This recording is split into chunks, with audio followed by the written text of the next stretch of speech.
Stormfront Publishing presents The Chronicles of Riddick, Dead Man's Switch. Written by James Krieger and Adolf Reitner. Performed by Thomas Richter.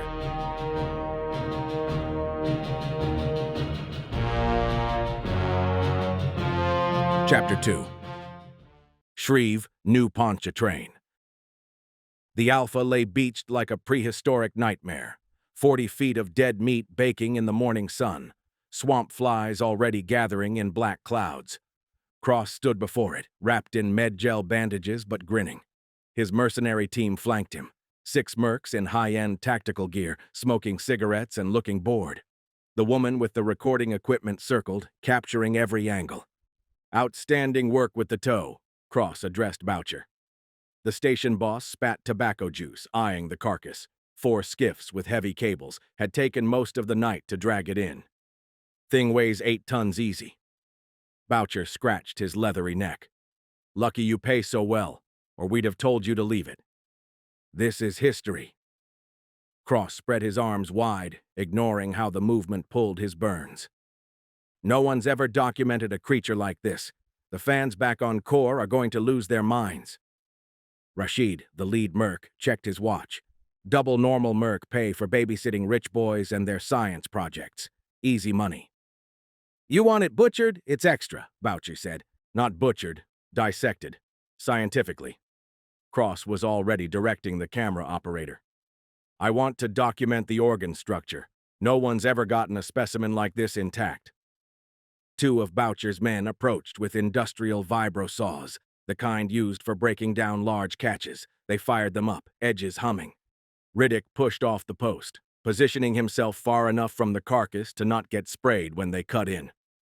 "Start with the belly," Cross ordered. "I need to see the stomach structure. Document how it nearly digested me." The first saw bit into flesh. Black blood oozed out, thick as tar. The stench hit, rotting meat and something worse. Then the belly began to breathe. Not the passive shift of dead meat. Deliberate flexing. Like breathing, but not. The massive stomach muscles contracting and expanding in waves. "The hell?" One of the cutters paused, saw still humming. "Keep going." Cross stepped closer, fascinated. "Probably just gases. Death spasms." But the movement increased, rhythmic, the belly bulging outward, then contracting. Everyone stared, transfixed. Even the mercs lowered their cigarettes, watching the hypnotic pulse. "Cross," Riddick called out, already moving. "Get back." "It's just decomposition." Cross waved him off without looking. "This is incredible. The muscle tissue is still reactive. Keep recording." The sawman shrugged, bit deeper. The belly split with a wet sound. For a moment, nothing. Just the gaping wound weeping black blood. Then the wound exploded outward. Terrormorphs erupted from the carcass. Not 1 or 2. 6 juveniles that had burrowed in through Cross's exit wound. 8 feet of muscle and fury, gorged on alpha meat and mean as hell. The first one hit Lucian while he was still gaping. 4 arms wrapped around him, jaws unhinging. The cigarette fell from his lips as teeth met spine. The mouth completely enveloped his upper shoulders and torso. "Contact!" Too late. The mercs scrambled for weapons they'd casually slung. Professional mercenaries caught flat-footed, thinking this was easy money. The dock exploded in chaos. Mercs firing wild, no target discipline. Rounds sparked off dock posts, shattered windows. One burst caught a dock worker in the chest, spinning him into the water. A second terrormorph came over the top. Rashid got his rifle halfway up before it took his arm off at the shoulder. Beans opened up full auto, trying to save him.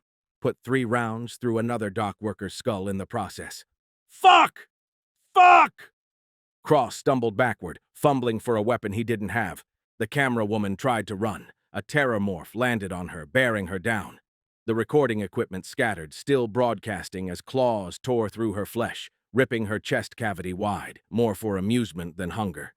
Riddick moved, not back, but sideways, careful not to get caught in the crossfire. His blade found a terrormorph's nerve cluster, dropped it twitching, but more kept coming. The Alpha's belly had become a gateway to hell. "Watch your fire!" Boucher screamed as another of his men went down to friendly fire.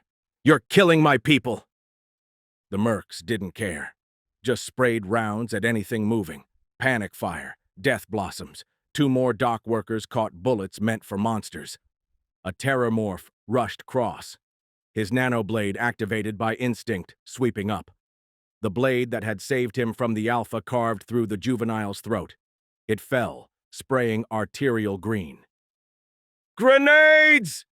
Omar reached for the pins in panic. "Danger close!" The terrormorph moved faster, its jaws unhinged, snake-like, clamping down on Omar's head before he could throw. His hands twitched, grenades still attached to his vest, pins already pulled. 3 seconds. That's all anyone had. "Down!" Riddick roared. The explosions sent body parts flying. Terrormorph, dock worker, and merc mixed. Omar's body became the epicenter, grenades detonating while still clipped to his gear. When the smoke cleared, 15 bodies decorated the dock. 6 monsters, 9 humans, plus 2 more terrormorphs, wounded but moving. The first dragged itself toward the water on 2 functioning arms, the other 2 hanging useless, green ichor leaving a thick trail. It wheezed through mutilated vocal cords, a sound like wet fabric tearing. Riddick walked up calm as Sunday. No hurry. The creature sensed him, tried to turn. He planted a boot on its spine, pinning it. Drew his curved blade and slid it precisely between skull plates into the brainstem. The terrormorph went slack instantly. Clean, professional. The second terrormorph had lost most of its lower jaw to shrapnel. It pushed itself in circles with 3 legs, the 4th bent backward at the knee joint. Beans and Kesha approached it carefully, rifles trained. "Ugly bastard," Beans muttered. They stood over it, execution style. The terrormorph's remaining eye tracked between them, still intelligent despite the damage. Kesha put his barrel against its skull. Both rifles barked once. The terrormorph's head came apart. They stood there a moment, smoke drifting from their barrels. Then Beans lit a cigarette. "Easy money," he said. Kesha spat. "Babysit some rich tourist," he said. Cross stood among the carnage, nanoblade still humming. Blood, red and green, covered him head to toe. His scientific discovery had become a massacre. "Status?" he asked, voice steady. "Lukian's dead." Omar didn't look up from Rashid's stump. "Beans and Kesha are good. The camera girl's down." "And 4 of my men," Boucher growled. "Your mercs shot 4 of my fucking men." Cross glanced at the dock workers' bodies, shrugged. "Prep the yacht for orbital. We're making a run to the trading post." "Now?" Beans looked up from policing brass. "Now." Cross stepped over a corpse, already planning. "Rashid needs real medical. We need replacements for Lukian and Omar, and Miranda needs printing." He looked at the camera woman's mangled form. "Again?" Kesha started to object, then saw Cross's expression. The rich boy was already past this, moving on to the next thing. "Beans, Kesha. Get Rashid stabilized for transport. Have the orbital's medical staff prep for surgery." Cross pulled up his comm. "I'll start shopping for mercs. Trading post always has muscle looking for work." "What about?" Kesha gestured at the carnage. "Boucher's handling it." Cross waved dismissively. "Bodies burned, families paid, trophies retrieved, standard cleanup. We'll be back by noon." The surviving mercs exchanged looks but moved to comply. The boss wanted his hunt. The boss paid well. Simple equation. "Miranda's brain case?" Beans asked. "Already uploading to the yacht." Cross checked his screen. "Start the bioprinter warming up. Something exotic this time. Full combat specification, enhanced reflexes, reinforced skeleton. If she's going to keep dying, might as well make her harder to kill." Riddick raised an eyebrow. "She's a full-service PA," Cross explained, pulling out a palm screen. "High-end wetware, top of the line. Cost more than most colonies see in a decade. Long as the brain case is intact, we just download her into fresh hardware." He swiped through specs on the screen, unable to resist showing off. Neural mesh with quantum entanglement backup. Real-time upload to the yacht's servers. Military-grade armored brain case. Survived a direct hit from a plasma cannon once. Cross grinned. The body? That's just wetware. Fully organic, bioprinted on demand. Takes about 6 hours in most medical facilities. I can customize everything: appearance, muscle density, reaction time, even pheromone output. He keyed the screen, showing Riddick a montage. Miranda crushed by an avalanche on an ice world. Miranda dissolved in acid rain. Miranda torn apart by sand devils. Each time Cross posing with whatever killed her, grinning for the camera she held until the end. Comes in handy in hostile environments. Cross laughed. This is what? Her 8th body? 9th? Riddick nodded toward the dock workers. Real blood. Real death. No coming back for them. Cross's smile faltered slightly, then returned. Boucher, I'll compensate the families. Triple death benefits. Money won't bring them back. Boucher spat blood, bit his tongue when the grenades went off. Number, but it'll keep them quiet. Cross wiped his blade clean. I still want trophies. The Alpha's skull, claws, whatever survived the explosions. Especially after this. Cross gestured at the carnage. This footage? Miranda's death recording. It'll go nuclear on the net. The danger, the loss, the triumph. He stepped over a dock worker's body to examine a dead terrormorph. Get what we can salvaged. Load the wounded. I want to be hunting again by the time we get back. Boucher's men moved in with vibro saws and collection bags. They stripped the terrormorph corpses with professional efficiency. Claws, teeth, intact skull plates. Just another day's butcher work, even if the meat was different.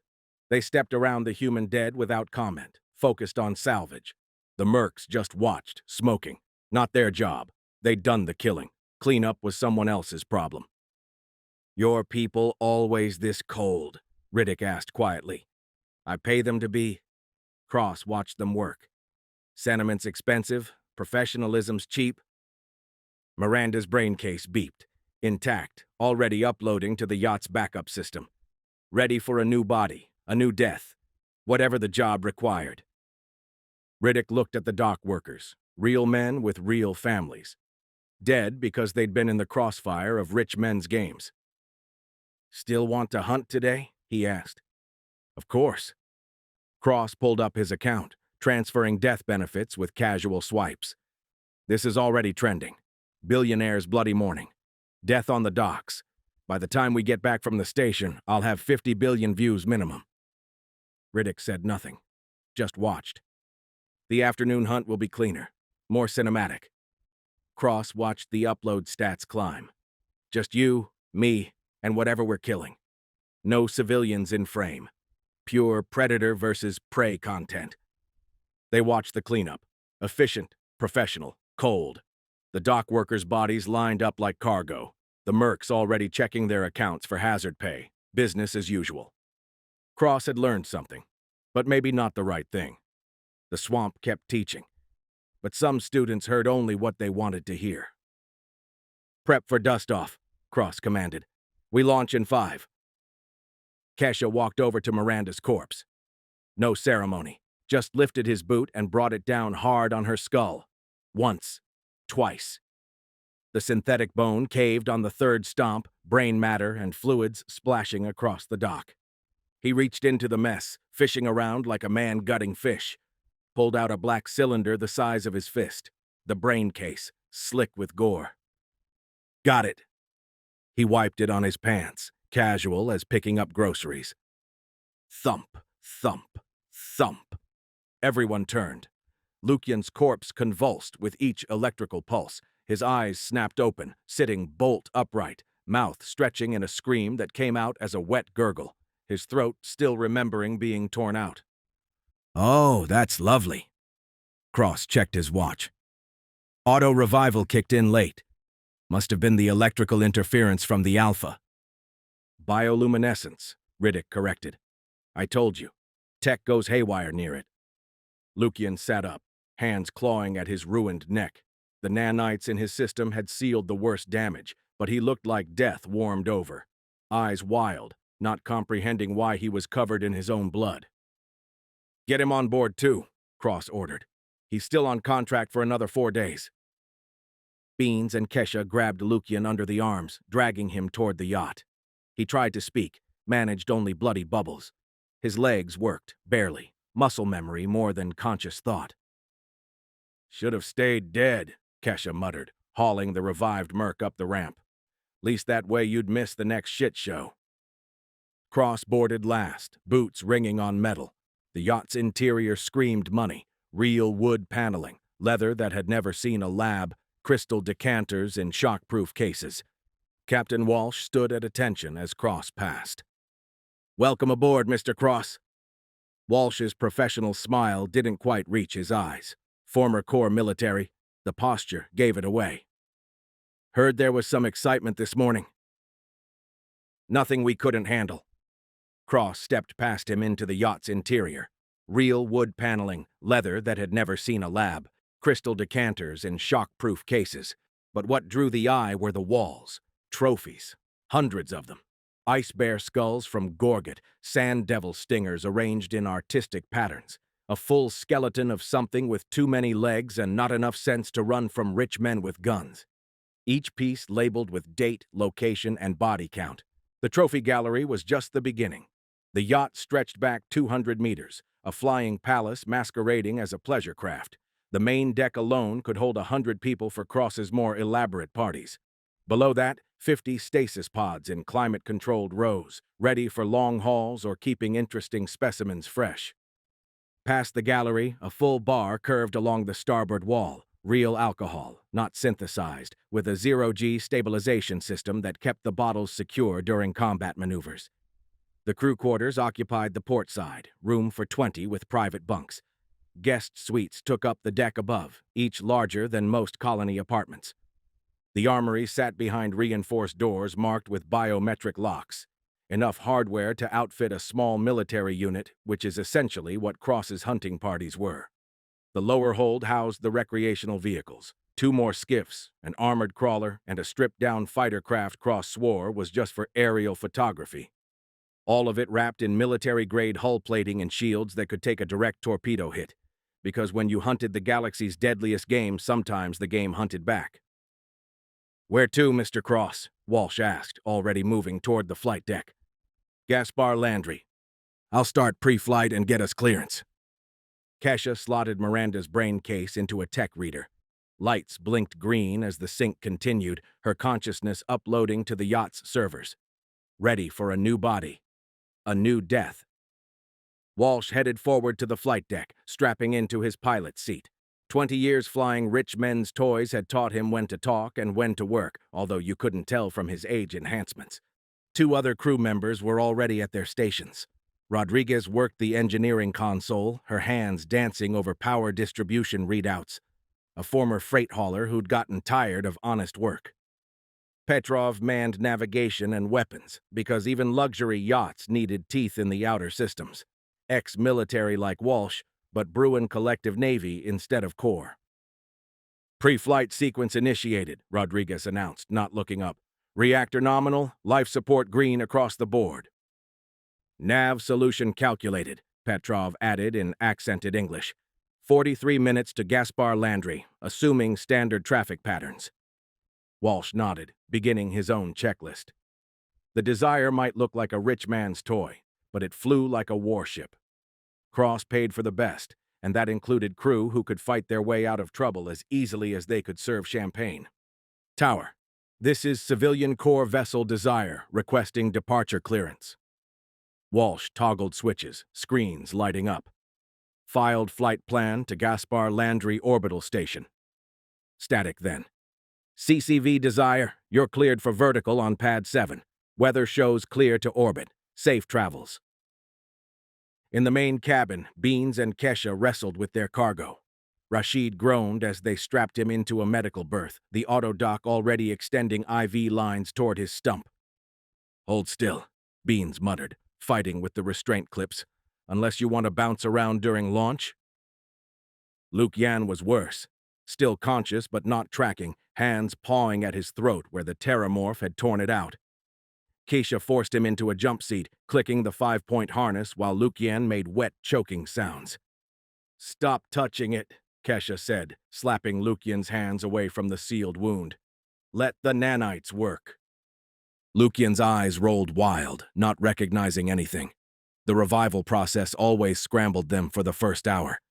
He'd remember dying, remember teeth, then nothing until electricity forced him back. "Copy that, Tower." Walsh glanced back at Cross, who was admiring his trophy wall. "Gaspard Landry, ETA 40 minutes once we clear atmosphere." "Perfect." Cross ran his hand over a razor-toothed skull built into the armrest of his chair. "Just enough time to check the viral numbers." The yacht lifted off, leaving the dock covered in blood and spent brass. Below, Boucher's men continued their work. The swamp didn't care about rich men's games. It just waited for the next lesson. The Desire broke orbit, new Pontchartrain falling away beneath them.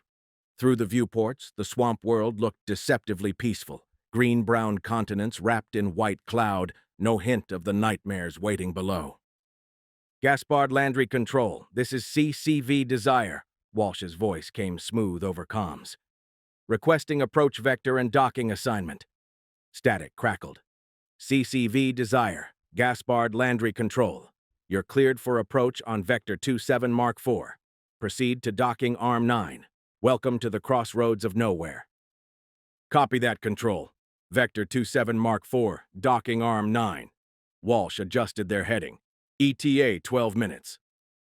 The trading station grew on the screens. Ugly as sin. A sprawl of mismatched modules and jury-rigged expansions. No aesthetic, just function. The kind of place where questions cost extra and anonymity came standard. "Reducing thrust for final approach," Walsh announced. "Docking in 5. Through the yacht's viewports, other ships clustered around the station like flies on carrion. Freighters, smugglers, mercenary vessels. One sleek core patrol cutter that everyone pretended not to see. The Desire slid into its assigned berth with barely a tremor. Magnetic clamps engaged. Umbilicals snaked out to mate with the yacht's ports. "Docking complete," Walsh announced. "Umbilicals secured. We're on station power." Cross was already moving, checking his account balance on a palm screen. "Kesha, get Rashid to the cyberdock on level 14. Full combat package. Tell them price is no object." "What about Lukian?" Beans nodded at the revived merc, still making wet noises through his sealed throat. "He can walk it off." Cross headed for the airlock. "Miranda's brain case needs a new body. Station's bioprinting facility, level 5. The station's main corridor assaulted the senses, cooking meat from a dozen worlds, machine oil, unwashed bodies. Neon signs in 40 languages advertised everything from gene mods to ship repairs to companionship by the hour. Cross moved through it like a shark through chum. Expensive clothes marking him as prey, but the mercs flanking him said predator. People got out of their way. The bioprinting facility occupied half of level 5. Industrial-scale printers behind reinforced glass, each one capable of growing a full human body in hours. The receptionist looked bored until she saw Cross's clothes. "Mr. Cross, we were notified of your arrival on station. Another unfortunate incident?" "Terrormorph." Cross handed over Miranda's brain case, still sticky with gore. "I want the combat model Vixen. Full armor weave package." "Of course. Standard growth time is 6 hours. Speed it up." Cross transferred credits. "Emergency protocols, 90 minutes. That risks integration errors." "She's used to it." "More credits. Just get it done."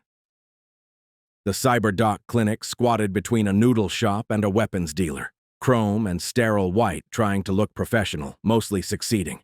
The receptionist, more machine than meat, looked up with camera eyes. "Welcome to New Parts, New You. How may we upgrade your existence today?" "Combat package for my man here. Maybe a couple pints, too." Cross gestured at Rashid, pale from blood loss but walking.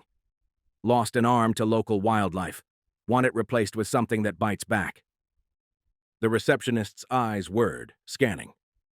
"Military-grade prosthetics require permits." Cross transferred credits, a lot of them. "Which I see you've already obtained. Right this way." The operating theater was cleaner than it had any right to be on a station like this. The surgeon, a thin man with too many fingers, circled Rashid like an artist studying a canvas.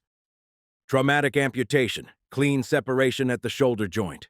His extra fingers danced over holographic displays. I can offer several options. The Reaper series integrates a plasma cutter. The Titan line focuses on raw strength.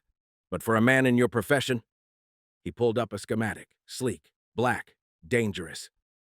The Predator, Mark 8, integrated flechette launcher, 30-round capacity, micro grenade dispenser in the palm, full neural integration for reflexes faster than biological. And he smiled, showing teeth filed to points. It looks absolutely murderous on camera. Cross grinned. Perfect. How long? 4 hours for proper integration. 2 hours. More credits transferred. And throw in subdermal armor while you're in there. Consider it a bonus for exceptional service, Rashid. Rashid started to protest the rush job. Cross waved him silent. You're getting a weapon for an arm, Rashid. Stop complaining. They left Rashid on the table, the surgeon's extra fingers already working.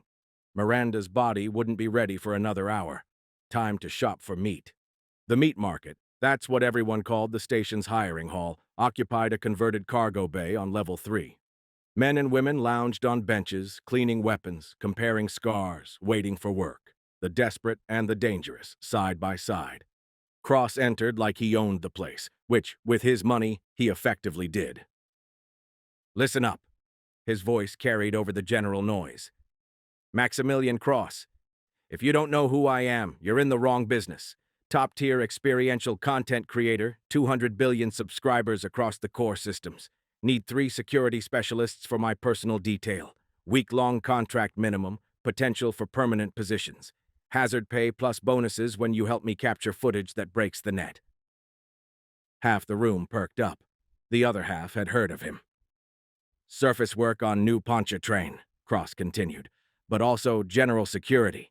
My previous team had some casualties. Need replacements who can handle wildlife and worse.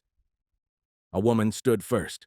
Mohawk, facial tattoos, more scar tissue than original skin. Katya, ex-Crimson Battalion. I eat danger for breakfast and shit napalm. Cross studied her. The scars were real, the 1,000-yard stare authentic. But the way she held herself, too eager, too desperate. The kind who'd charge a Terrormorph with a knife for the camera. Awful footage. No one wanted to see ugly women die. Short life expectancy. Maybe, Cross said. Next. A clean-cut man in pressed fatigue stepped forward. Sergeant Draco, Corps Colonial Marines, retired. 2 tours on... Pass. Cross didn't even let him finish. Too military. This isn't about formation fighting. Draco's jaw tightened, but he stepped back. Cross was already scanning the room. In a corner booth, Marshal William J. Johns looked up from his datapad. Interest peaked. White, long-sleeved shirt rolled to the elbows. Black tactical vest heavy with shotgun shells racked in neat rows. The marshal's badge caught the harsh overhead lights. Sharp features, calculating eyes, the kind of face that smiled while reading death warrants. His screen showed viral footage, billionaire's bloody morning, trending across 3 sectors. 57 billion views of rich boys' games gone wrong. Johns scrolled past the carnage, past the screaming mercs, past the Terrormorphs erupting from meat. Then he stopped. Enhanced again. There. Background figure, moving through the chaos with economy of motion. Goggles covering the eyes, but the way he moved. Johns pulled up another file, classified. Military records he shouldn't have. ETAC Augmented Company, the Wailing Wars. 500 men dropped on Sigma Volantis. Butcher's work against an enemy that didn't take prisoners. 1 survivor. Johns ran facial recognition between the hunt and doc footage and military records. Partial match. The goggles obscured too much. But the build was right. The movement patterns. The way bodies fell around him while he stayed untouched. He pulled up more classified files, after-action reports, testimony from the relief force that found Sigma Volantis. 500 ETAC soldiers dead, not from enemy action, blade work, close quarters, systematic. Richard B. Riddick, Johns whispered. Well, well. A hulk near the back caught Cross's eye. 400 pounds of vat-grown muscle, crude combat mods jutting from his arms. Tank. I punch things. They die. Can you operate a rifle? Cross asked. Tank thought about it. Hard. Yes. Maybe. Cross marked him as a possible. Good for meat shield footage, if nothing else. Johns kept digging. Rumors and whispers from Sigma Volantis. The official story. Enemy bioweapon turned the ETAC soldiers against each other. The unofficial story. One man carved through his entire company. Survived 40 days in hostile territory. Walked out alone. Serial killer. War criminal. Worth 5 million credits dead or alive in 17 systems. The interviews continued. A tweaker with cybernetic eyes who claimed he could shoot the wings off a fly at 1,000 meters, too unstable. A pair of sisters who fought in perfect synchronization, interesting, but they wanted double rate for full service.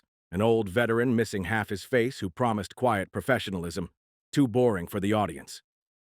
Johns watched Cross work the room. Rich boy playing soldier, hiring meat for his games, but his guide, that was the real prize. If this was Riddick, if the butcher of Sigma Volantis was playing Swamp Guide on New Pontchartrain, he saved the enhanced footage, opened a new file, started a trace on the yacht's registration, Cross's financial records, anything that might lead back to this Bayou Ghost the locals were talking about. The queries hit walls immediately. Military-grade encryption. Black ice that traced back toward his own system before he killed the connection. Cross's data security was core level, maybe better. The kind of protection that cost more than most colonies' annual budgets. No matter. He had the footage. He had confirmation. That was enough. 5 million credits.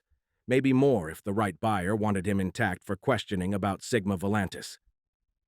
This is pathetic, Cross muttered to Kesha. I need personalities, characters, not just trigger pullers. What about him? Kesha nodded toward a corner.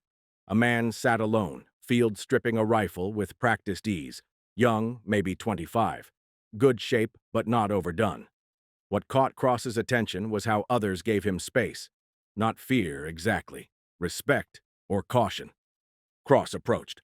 You! What's your name? The man looked up. Glowing yellow eyes. Steady. A facial scar that was interesting without being grotesque. Brigand. He continued cleaning his rifle.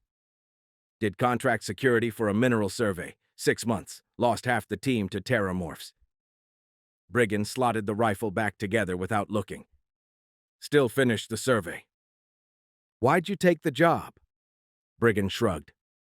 Paid well. I like challenges and... A ghost of a smile. I was curious what could kill that many professionals. Cross grinned. This one understood. You're hired. Standard rate plus bonuses.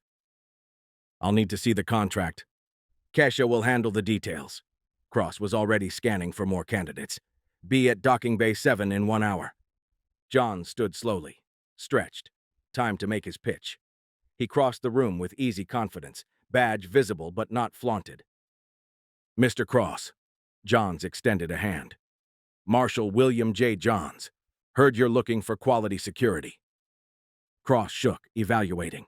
The vest with its shotgun shells, the steady gaze, the way Johns moved, competent without showing off. Marshal, your law. Independent contractor these days. Johns smiled. Bounty hunting pays better than government work. But I still carry the badge.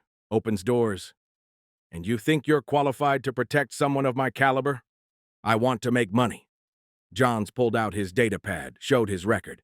17 successful captures in the last 3 years. Clean kills when necessary. I know which end of a gun to point at problems. Cross liked the honesty.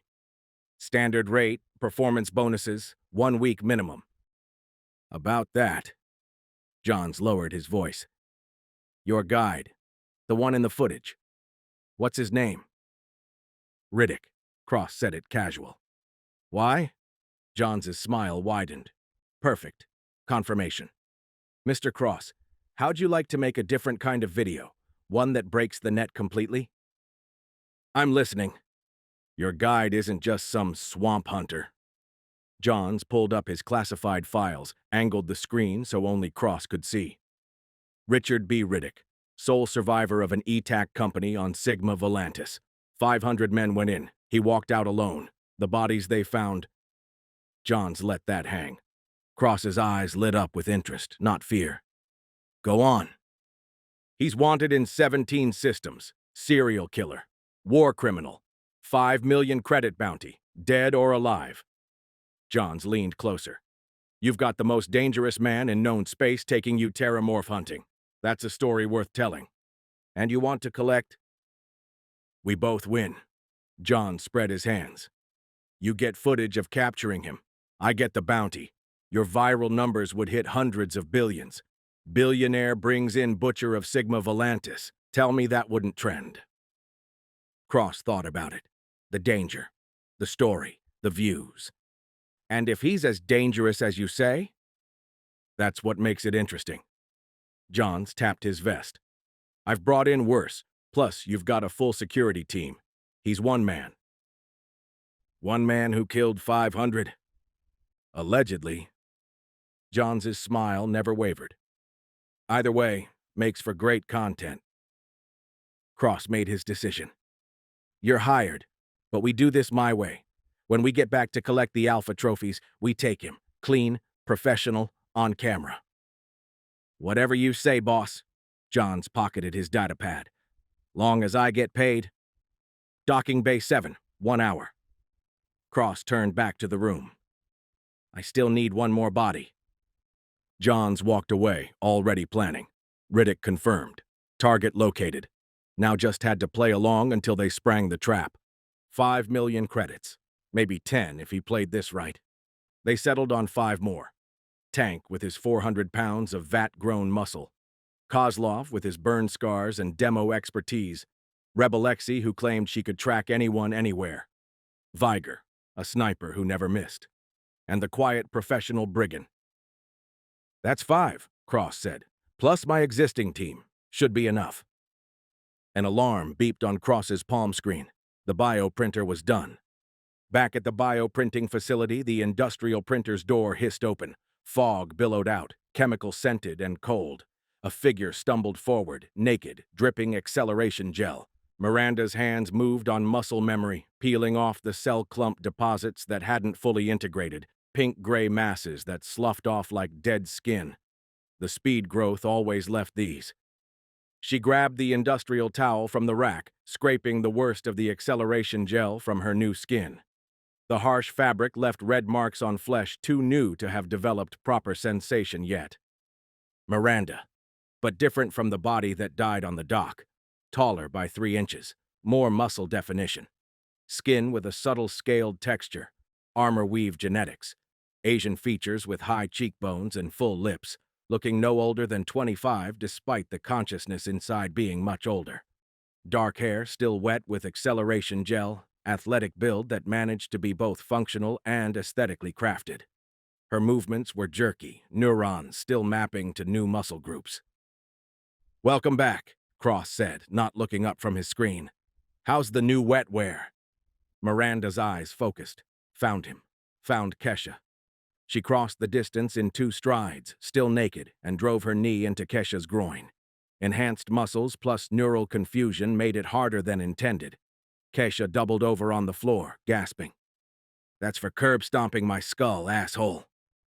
Her voice was wrong, deeper, the vocal cords still settling. I was conscious for 3 seconds of that. I still feel pain. Do you know what it's like getting your brain case extracted through your eye socket? Kesha wheezed something that might have been an apology. Now we're even. Miranda cracked her neck, testing range of motion. Where are we?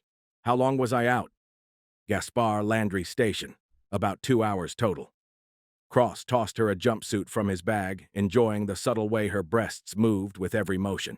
He'd paid extra for the enhanced jiggle physics package. Get dressed. We're heading back down in 20 minutes. She caught the clothes, muscle memory adapting fast. New body. Combat vixen. I splurged on the armor weave. Try not to waste it on the first day. Miranda examined her hands. Thicker fingers, denser bones. Feels heavy. You'll adjust. You always do. Cross checked the time. Rashid should be done. Kesha, go collect him and grab some stims from the med supplier. I want everyone sharp for this afternoon. Kesha straightened, still rubbing his stomach. He very carefully stayed out of Miranda's reach as he left. So. Miranda pulled on the jumpsuit, struggling with the fit. Too tight across her enhanced shoulders, too short in the legs. The combat vixen template was taller and more muscular than her previous body. She'd have to make do until they were back on the ship. What killed me this time? Terrormorphs came out of the Alpha's corpse. The big one you were inside. She zipped up. That must have been embarrassing. Got good footage, though. Cross showed her the viewer counts. 57 billion and climbing. The dock massacre is trending in 3 sectors. How many dead? Cross shrugged. 9 humans, 6 terrormorphs. Good ratio for the narrative. Miranda said nothing, just finished dressing, testing her new body's reflexes with small movements. The neural integration was smoothing out. In an hour, she'd move like she was born in this skin. New mercs? She asked. Full security team, plus a marshal who knows our guide is some kind of war criminal. Cross grinned. Wants to help capture him when we collect the trophies. Should make for incredible footage. No more hunting today? Why bother? We've already got dead terrormorphs. Cross headed for the exit. We go back, load the trophies, spring the trap. Much more efficient. They collected Rashid from the cyber dock. The new arm was a thing of beauty. Matte black, subtle servos, integrated weapons hidden beneath sleek panels. How's it feel? Cross asked. Rashid flexed the mechanical fingers.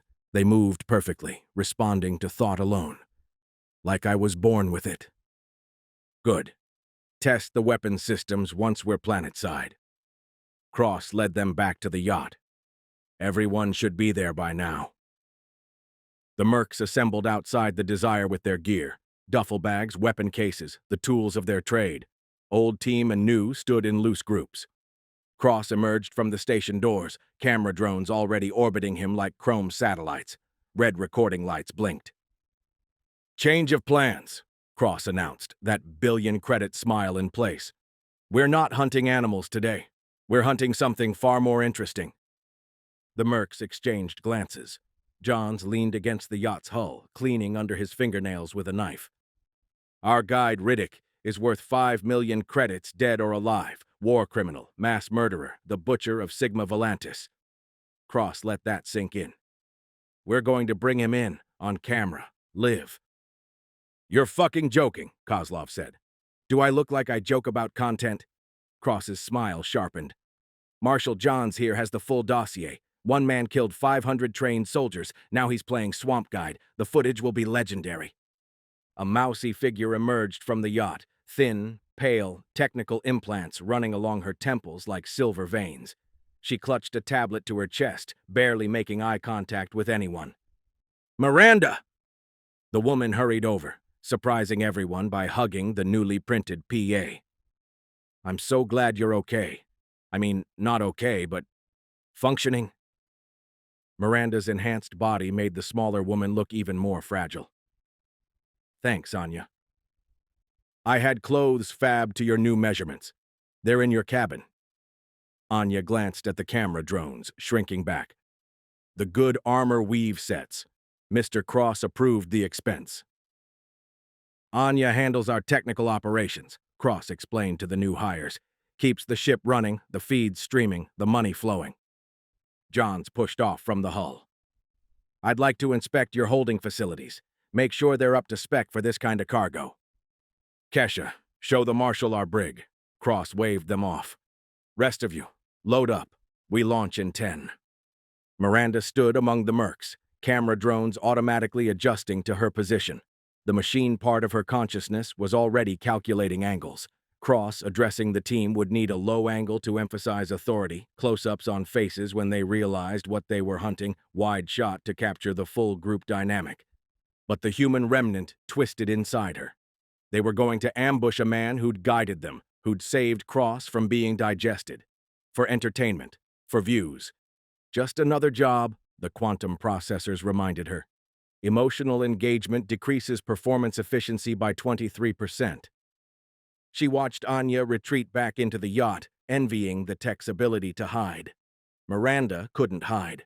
She was the eye that captured everything, the witness who couldn't look away. How many times had she recorded betrayals? Deaths, the worst of human nature packaged for consumption. 17 deaths in service, she thought. 18. Each revival leaving less human, more machine. "Miranda, you good?" Cross called out, noticing her stillness. "Optimal," she heard herself say, the machine voice, the professional response. Inside, the human part screamed. She checked her equipment again. Perfect functionality. Ready to record a good man's capture or death for the entertainment of billions. The human part wanted to warn Riddick. The machine part was already planning the best angles for the betrayal. This is what you are now, she thought. Not a person. A recording device that happens to bleed. Kesha led Johns into the yacht's lower deck. The brig was a surprise. Military-grade containment, not the usual rich boy's toy. 3 cells with force fields, neural dampeners, the works. "This could hold an ethereal," Johns noted, running his hand along the control panel. "It's held worse." Kesha activated 1 cell, the force field humming to life. Mr. Cross collects dangerous things. Sometimes they're still breathing. Outside, Rashid had found some empty cargo crates. He flexed his mechanical arm, targeted, and triggered the flechette launcher. The crates exploded in splinters, 30 rounds of micro-projectiles, shredding them in seconds. "Holy shit," Viger whistled. "That's stock?" "Upgraded." Rashid grinned, switching to the grenade function. A small orb launched from his palm, detonating against a distant crate. "Mr. Cross doesn't do standard." Tank watched with childlike fascination. "Pretty arm. Tank want one." "Lose yours first," Beans suggested. "Though knowing our luck, that'll happen today." The mercs filed aboard, finding bunks, stowing gear. The yacht's luxury at odds with their purpose. They were hunters now, and their prey had no idea they were coming. 11 against 1, if the marshal was right about Riddick. This was going to be the best content he'd ever produced.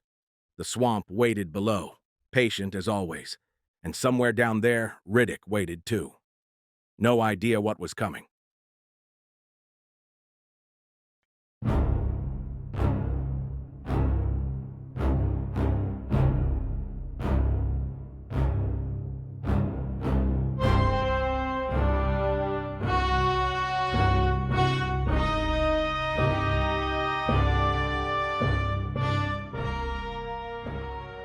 Thank you for listening to this audiobook. I'm Thomas Richter, and it's been an honor to share this story with you.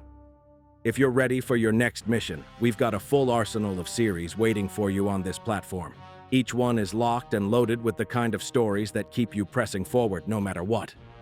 For those who march to the beat of our soundtrack, all of our music is deployed across every major streaming platform: Spotify, Apple Music, Amazon Music, you name it. Just search for Springfield Syndrome or the audiobook title to add it to your playlist. Your support keeps us in the fight, and we'd be grateful if you'd drop us a review wherever you grab this audiobook. Your feedback is our intel. It helps us improve our operations and helps other listeners find their next objective. Stay strong, stay sharp, and remember, the only easy day was yesterday. This is Thomas Richter, signing off.